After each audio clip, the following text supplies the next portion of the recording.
다 함께 기도하심으로 7월 14일 월요일 매일 예배 시작하겠습니다. 기도합니다. 전능하신 하나님 감사합니다. 오늘도 우리를 살아 숨쉬게 하시고 이 시간 오늘도 주의 말씀을 사모하여서 주님의 말씀 앞에 나아올 수 있도록 우리의 마음을 이끌어 주시니 감사합니다. 하나님의 인도하심 없이는 우리는 단 한 걸음도 올바른 길을 걸어갈 수 없습니다.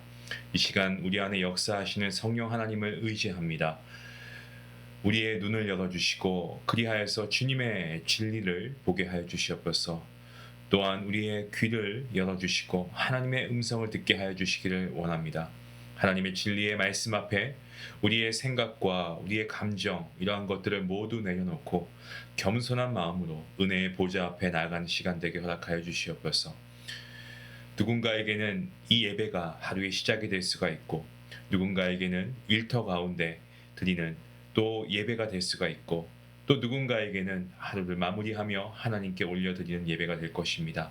각자 지금 심겨져 있는 하나님께서 우리에게 허락하신 그 환경과 시간 가운데에서 예배하는 모든 이들 가운데 하나님의 말씀의 은혜가 충만케 허락하시고 이 예배의 자리를 사모하여서 주님께 나온 주의 모든 자녀들 가운데 하나님께서 놀라우신 말씀의 은혜와 축복을 더하여 주시옵소서. 감사함이 예수님의 이름으로 기도하옵나이다. 아멘. 찬송가 312장 함께 하시겠습니다.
오늘 하나님께서 우리에게 주시는 말씀은 디모데전서 5장 말씀입니다. 디모데전서 5장 1절부터 16절까지의 말씀 되겠습니다. 조금 긴 말씀이지만 함께 말씀을 읽도록 하겠습니다. 함께 봅니다. 늙은이를 꾸짖지 말고 권하되 아버지에게 하듯 하며 젊은이에게는 형제에게 하듯 하고 늙은 여자에게는 어머니에게 하듯 하며 젊은 여자에게는 온전히 깨끗함으로 자매에게 하듯 하라. 참 과부인 과부를 존대하라. 만일 어떤 과부에게 자녀나 손자들이 있거든 그들로 먼저 자기 집에서 효를 행하여 부모에게 보답하기를 배우게 하라. 이것이 하나님 앞에 받으실 만한 것이니라. 참 과부로서 외로운 자는 하나님께 소망을 두어 주야로 항상 간구와 기도를 하거니와 향락을 좋아하는 자는 살았으나 죽었느니라. 내가 또한 이것을 명하여 그들로 책망받을 것이 없게 하라. 누구든지 자기 친족, 특히 자기 가족을 돌보지 아니하면 믿음을 배반한 자요 불신자보다 더 악한 자니라. 과부로 명부에 올릴 자는 나이가 60이 덜 되지 아니하고 한 남편의 아내였던 자로서 선한 행실의 증거가 있어 혹은 자녀를 양육하며 혹은 나그네들 대접하며 혹은 성도들의 발을 씻으며 혹은 환난당한 자들을 구제하며 혹은 모든 선한 일을 행한 자라야 할 것이요 젊은 과부는 올리지 말지니 이는 정욕으로 그리스도를 배반할 때에 시집가고자 함이니 처음 믿음을 저버렸으므로 정죄를 받느니라. 또 그들은 게으름을 익혀 집집으로 돌아다니고 게으를 뿐 아니라 쓸데없는 말을 하며 일을 만들며 마땅히 아니할 말을 하나니 그러므로 젊은이는 시집가서 아이를 낳고 집을 다스리고 대적에게 비방할 기회를 조금도 주지 말기를 원하노라. 이미 사탄에게 돌아간 자들도 있도다. 만일 믿는 여자에게 과부 친척이 있거든 자기가 도와주고 교회가 짐지지 않게 하라. 이는 참 과부를 도와주게 하려 함이라. 아멘. 오늘 저희가 보고 있는 디모데전서 5장 말씀은 주님의 몸된 교회를 세우는 어떤 은혜의 질서에 대해서 우리에게 말씀해주고 있는 내용입니다. 본문 1절과 2절 말씀은 형제에게 하듯 하라라는 이런 말씀을 우리에게 주고 있는데요. 사도 바울은 에베소 교회를 목회하던 이 젊은 목회자 디모데에게 아주 섬세하고 깊은 영적 교훈을 전달했습니다. 에베소는 우리가 알고 있는 것처럼 항구 도시이자 또 다양한 인종과 문화, 언어가 뒤섞인 다문화 사회였습니다. 마치 좀 샌프란시스코와도 유사하지 않나라는 생각을 해봅니다. 유대인과 이방인이 함께 신앙 공동체를 이루어가는 상황에서 이 목회자의 사역은 조직 관리가 아니고 복음, 하나님의 말씀 안에서 서로가 이 형제로 또 자매로 받아들일 수 있는 어떤 새로운 관계 질서를 세우는 것이었습니다. 본문 1절 말씀을 보시면 사도 바울은 디모데에게 늙은이를 꾸짖지 말고 권하되 아버지에게 하듯 하며 젊은이에게는 형제에게 하듯 하고 라고 권면합니다.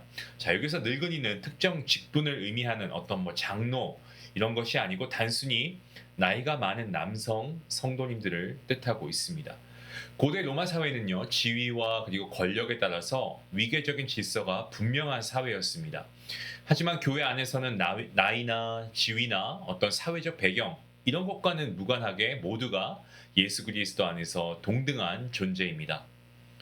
목회자는 말씀을 가르치고 그리고 그들에게 말씀대로 살아갈 수 있도록 권면합니다. 하지만 그 위치는 결코 어떤 권위적인 그런 위치는 아니고 목회자는 오히려 섬김의 자리에 있지요. 교회는 세상 문화와 질서를 그대로 흡수하는 곳이 아닙니다. 그리스도의 사랑과 복음의 은혜로 새로운 질서를 세우는 곳, 그곳이 바로 교회인 것입니다. 목회자는 이 질서를 실천적으로 보여줘야 하고 또 나이 많은 성도님들을 아버지처럼 또 젊은 남자 교우들을 친형제처럼 대함으로써 교회 안에 영적 가족의 문화를 뿌리 내려야 합니다. 오늘 이 말씀을 보면서 우리 중앙교회가 그런 교회가 아닌가라는 생각을 해보았습니다. 이어 2절 말씀을 보시면 늙은 여자에게는 어머니에게 하듯 하며 젊은 여자에게는 온전히 깨끗함으로 자매에게 하듯 하라라고 권면합니다. 역시 고대 사회에서 여성은요, 남성의 보호 아래에 있어야 했던 그야말로 연약한 존재로 인식이 되었습니다. 하지만 복음은 어떻습니까? 여성도 하나님의 형상으로 지음받은 동등한 존재라는 것을 선포합니다. 사도 바울은 디모데에게 여성 교우들, 이 여성도님들을 향한 존중, 그리고 거룩함의 태도를 강조합니다. 그렇게 함으로써 성적인 타락이 만연했던 에베소의 문화 안에서도 교회가 거룩함과 순결함을 지킬 수 있도록 지도하고 있습니다. 계속해서 본문 3절부터 8절까지의 말씀은 하나님께 소망을 두라는 말씀이죠. 에베소 교회 안에는 남편과 사별한 그런 여성도들이 있었습니다. 고대 사회에서 과부는 경제적 그리고 사회적으로 가장 취약한 존재라고 해도 과언이 아닙니다. 남편을 잃는다라는 것은 단지 사랑하는 배우자를 잃는 아픔만이 아니고 삶의 어떤 보호막이라고 해야 될까요? 혹은 생계의 기반까지 흔들릴 수 있는 혹은 잃어버릴 수 있는 것을 의미했습니다. 이에 대해서 사도 바울은 교회가 이 과부들을 돌보되 아무 기준 없이 돕는 것이 아니고 참 과부를 구별해서 교회가 공적으로 책임져야 할 이 과부에 대해서 명백하게 알려주고 또 제시하고 있습니다. 사도 바울은 뭐라고 합니까? 참 과부라고 할 때 이 참 과부는 곁에 돌볼 자가 없는 외로운 이들이라고 합니다. 그리고 오직 하나님께 소망을 두고 주야로 간구하는 자라고 5절에서 이야기하고 있습니다. 무슨 말입니까? 그들의 믿음과 삶의 태도 또한 교회의 도움을 받을 중요한 기준이 된다는 거죠. 이것은 단순한 도움을 구하는 자의 상황뿐 아니고요. 그 도움을 어떻게 받아들이고 어떤 태도로 살아가는지가 교회의 판단 기준이 되어야 한다라는 것을 이야기해주고 있습니다.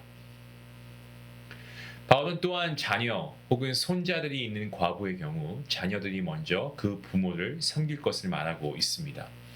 가정이 먼저 책임져야 하고 부모를 돌보는 것은 단순한 효도가 아니고 하나님께서 기뻐하시는 믿음의 행위라고 본문 4절에서 이야기합니다. 사실 이 말씀은 오늘날에도 동일하게 적용되는 말씀입니다. 부모가 연로하고 연약해질수록 자녀된 우리는 하나님의 뜻 안에서 이 부모를 돌보고 존귀하게 여겨야 합니다. 그게 바로 성경적인 모습이죠. 더불어 바울은 또 뭐라고 합니까? 8절 말씀 보시면 자기 가족을 돌보지 아니하면 믿음을 배반한 자이다. 그리고 심지어 불신자보다 더 악한 자다라고 강력하게 말하고 있습니다. 무엇을 말하고 있습니까? 이건 단순한 경고의 말씀이 아니고 교회 안에서 가정의 책임을 소홀히 여기는 것이 하나님 앞에서 얼마나 심각한 문제인가를 드러내고 있는 그러한 말씀의 내용입니다. 계속해서 본문 9절부터 오늘 본문 마지막 절 16절까지의 말씀은 이 참 과부를 도울 것을 이야기하고 있는 말씀입니다. 9절부터는 보다 구체적으로 이 과부의 명부, 이 과부의 리스트에 올라 교회의 도움을 받을 수 있는 과부의 자격이 계속해서 나오고 있습니다. 그 조건이 어떻습니까? 나이가 60세 이상이고 그리고 한 남편의 아내로서 살아왔고 또한 자녀를 양육하고 그리고 나그네를 대접하고 성도들의 발을 씻기고 환난 당한 자를 돕고 그리고 선한 일을 행한 자. 예. 이 기준은 단순히 도움을 받을 자격을 넘어서 그 여인의 신앙과 그리고 그 여인의 삶의 열매를 평가하는 기준이기도 했습니다. 자, 반면에 젊은 과부들은 명부에 올리지 말 것을 바울이 이야기합니다. 그 이유가 있죠. 그것은 젊은 과부들이 주님을 향한 서약을 지키지 못하고 세상의 유혹과 그리고 세상의 정욕에 휘말릴 가능성이 있기 때문에 그렇습니다. 또한 아직은 젊기 때문에 일할 수 있지 않습니까? 일할 수 있음에도 게으름을 부릴 수 있고 또 교회를 떠돌면서 험담과 잡담으로 공동체를 해치는 위험이 있기에 교회의 공적 도움보다는 가정을 세우고 삶을 주도적으로 살아갈 것을 격려하고 있죠. 자, 여기서 우리는 두 가지의 균형을 보게 됩니다. 첫 번째는 돌봄이라는 것이고 또 하나는 훈련이라고 하는 이 두 가지의 균형을 보게 됩니다. 교회는 어려운 이들을 돕는데 그것이 그들의 신앙 성장을 방해하지 않도록 해야 한다라는 겁니다. 도움은 필요하지만 그 도움으로 인해서 게을러진다거나 무책임하게 변질시켜 버릴 수 있다는 거죠. 우리가 그들을 도움으로 인해서 그게 습관이 되면 안 된다는 겁니다. 그것은 결국 한 영혼을 망치는 것이기 때문에 이러한 부분에서 신앙 성장을 방해하지 않도록 돌봄과 훈련의 균형이 필요하다라는 겁니다. 오늘 본문 마지막 절 말씀에서 바울은 과부의 침착이 있는 믿는 자매들에게 그 과부를 자신이 돕고 그리고 교회가 짐을 지지 않도록 권면하고 있습니다. 자, 이것은 교회가 정말 도와야 할 이 참 과부를 위한 배려이고 질서입니다. 하나님께서 세우신 공동체의 원리는 모두가 돕고 모두가 성장하는 것이죠. 가정이 먼저 책임을 감당하고 교회는 그 위에 사랑과 그리고 긍휼과 이러한 마음으로 우리가 함께 하는 겁니다. 하지만 아무런 기준 없이 무조건적으로 도움을 주는 것은 오히려 그들에게도 유익이 되지 못하고 공동체를 해칠 수 있고 그 도움을 주는 그 개인에게 오히려 약함을 선사할 수도 있습니다. 교회는 언제나 말씀에, 이 하나님의 말씀의 기준 위에서 사랑을 실천해야 합니다. 오늘날 우리 주변에도 외롭고 힘든 분들이 분명히 있습니다. 과부라고 하는 단어가 오늘 많이 등장하고 있는데, 과부라고 하는 것은 이 단어는 단지 사별한 여성을 넘어서 인생의 보호막을 잃고 홀로 싸워야 하는 사람들 모두를 상징하는 그러한 단어입니다. 이런 분들에게 교회는 하나님의 사랑과 그리고 이 믿음의 공동체의 돌봄으로 다가가야 함이 마땅합니다. 동시에 하나님의 이 진리의 말씀 안에서 깨어서 경건하게 살아갈 수 있도록 이들을 또한 이끌어야 합니다. 사랑하는 성도 여러분, 예수 그리스도는 우리의 영원한 신랑이 되시고 결코 우리를 버리지 않으시는 분이십니다. 세상의 어떤 상황 가운데서도 우리는 주님과의 언약을 기억하면서 우리가 말씀 안에 거하고 믿음으로 행진해야 할 줄로 믿습니다. 슬플 때나 기쁠 때나 그리고 가난할 때나 부유할 때나 건강할 때나 약할 때나 오직 주님과 동행하면서 모든 상황을 믿음으로 우리가 나아갈 수 있으면 좋겠습니다. 그러한 우리 믿음의 공동체, 그러한 저와 여러분이 될 수 있기를 간절히 기도합니다. 기도하시겠습니다. 사랑의 하나님 감사합니다. 교회를 하나 되게 하시고 그리스도의 몸으로 부르신 은혜에 감사합니다. 사도 바울이 이 젊은 목회자 디모데에게 교훈한 것처럼 저희도 주님의 마음으로 정말 서로가 서로를 아버지처럼 어머니처럼 형제와 자매처럼 존중하며 대하게 하여 주시옵소서. 나이와 배경, 지위와 조건 이것은 세상의 기준이 될 수 있으나 교회에서는 그렇지 않습니다. 우리가 이 모든 것을 초월하여 오직 우리 주 예수 그리스도 안에서 한 가족 되어서 주님 안에서 함께 세워지고 주님 안에서 함께 장성한 분량에 이를 수 있는 그 믿음에 이를 수 있는 우리 모두가 될 수 있도록 하나님 은혜 베풀어 주시옵소서. 주님 이 땅의 교회가 연약한 지체들을 돌아보게 하시고 저희 교회도 그러한 교회가 되게 허락하시고 무엇보다 말씀의 기준 위에서 분별 있게 돌보고 서로에게 무거운 짐이 되지 않게 하며 오히려 서로를 세우는 믿음의 공동체가 되게 허락하여 주시옵소서. 삶의 고난과 역경 가운데에서 세상의 쾌락으로 도피하지 않게 하시고 오직 하나님께 소망을 두어 주야로 하나님의 말씀을 간구함으로 말씀을 통해 새 힘을 얻는 우리 모두가 될 수 있기를 원합니다. 우리 성도님들 또한 우리 성도님들 가정도 주님께서 맡기신 은혜와 통로임을 잊지 않고 부모를 잘 섬기며 형제를 돌보는 복된 통로가 되게 허락하여 주시옵소서. 감사하며 예수님의 이름으로 기도하옵나이다. 아멘. 가족 중에 도움을 필요로 하는 그러한 어른이 계십니까? 한번 여러분께서 그런 분이 계시다면 우리가 조금 더 마음을 가지고 전화, 방문 혹은 식사 대접 아니면 여러 가지 방법 등 우리가 한번 고민해 보면 어떨까요? 그리고 또한 이 교회 안에 믿음의 공동체 안에 연로한 우리 믿음의 선배님들 계시다면 그러한 성도님들 계시다면 그분들에게 따뜻한 인사와 함께 말씀을 나누고 그분들을 위해서 우리가 더 섬기고 기도할 수 있는 이런 존대의 문화가 우리 교회 안에서 더욱더 굳건히 세워지면 좋겠습니다. 우리 말씀 생각하시면서 함께 기도하겠습니다. 기도합니다.